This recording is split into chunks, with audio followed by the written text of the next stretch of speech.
This episode of Division 13 is written and performed by Crosshair. Thank you for listening.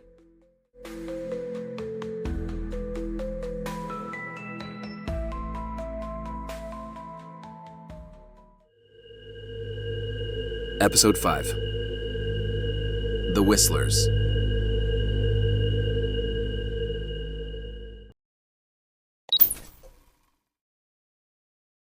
Division 13, Case File 2016-03A. Designation, Whistler Manifestation, Blue Ridge Sector. Clearance Level, Sigma Black. Subject, Caleb, R. Age, 17. Date, June 7, 2016. Status, Witness Statement/Subject Missing. Transcript read by Agent M. Holt. Statement begins.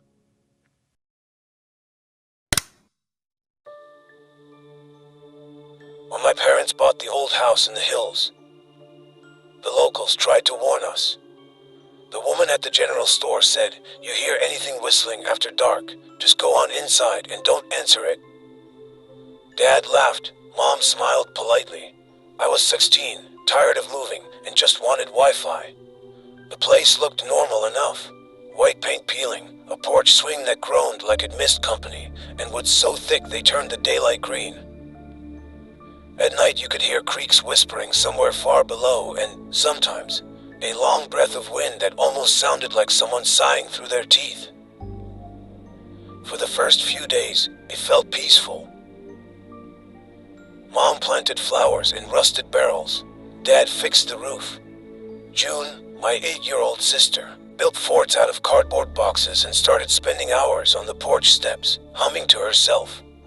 When Mom asked who she was talking with, June said, "It's my friend in the trees. She says she used to live here." We brushed it off, you know. Kids talk to imaginary friends, and old houses hold strange echoes. But every night, that feeling of calm stretched thinner. It started with the woods going quiet. No frogs, no crickets. Just stillness so deep it rang in your ears. Then, on the 5th night, came the whistle. 3 notes, climbing like a question.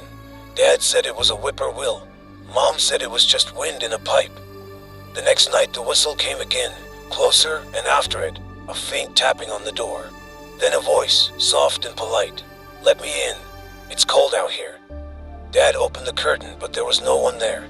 The porch light swung once, though the air was dead still.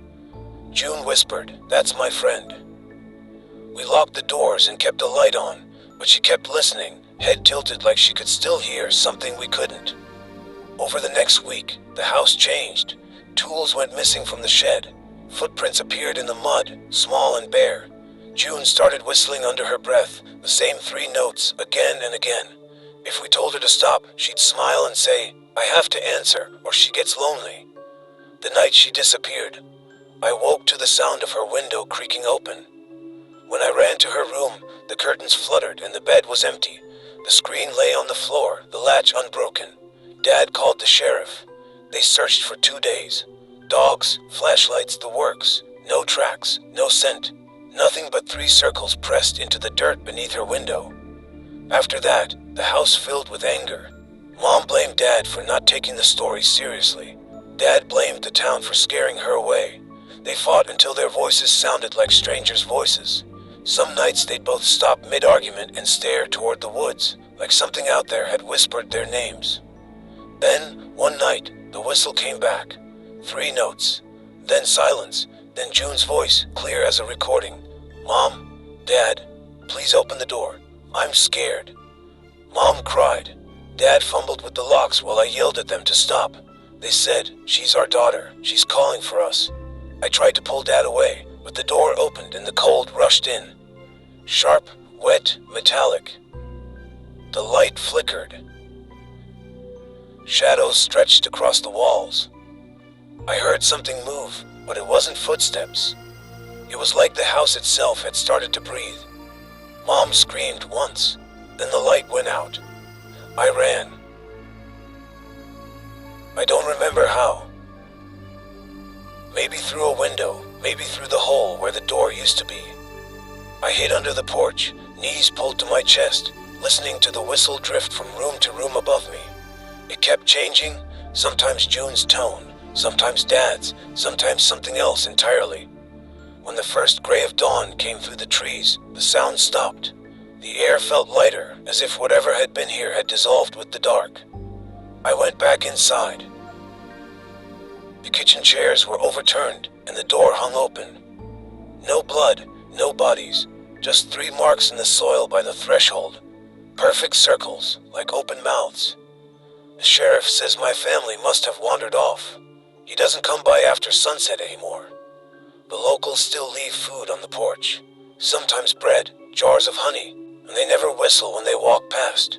They nod at me like they pity me, or fear me, or maybe both.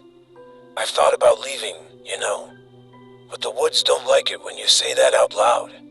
Sometimes at night, I hear a single note, low and lonely, testing the air. I keep every window shut tight, and I never, ever whistle back. In statement. Detective notes. Subject vanished following interview. Witnesses report a faint whistle as he approached his residence. Last visual confirmation 2200 hours. More and more people seem to be vanishing. This is alarming indeed. Correlated disappearances of Agents Harker and Calloway. Recommend contact with cartographers for silent ward mapping and resonance baseline comparison.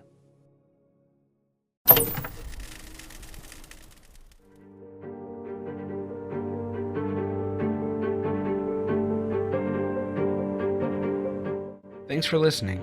If you enjoyed this episode, consider subscribing and hitting the like button. Stay cool, stay kind, and I'll see you next time.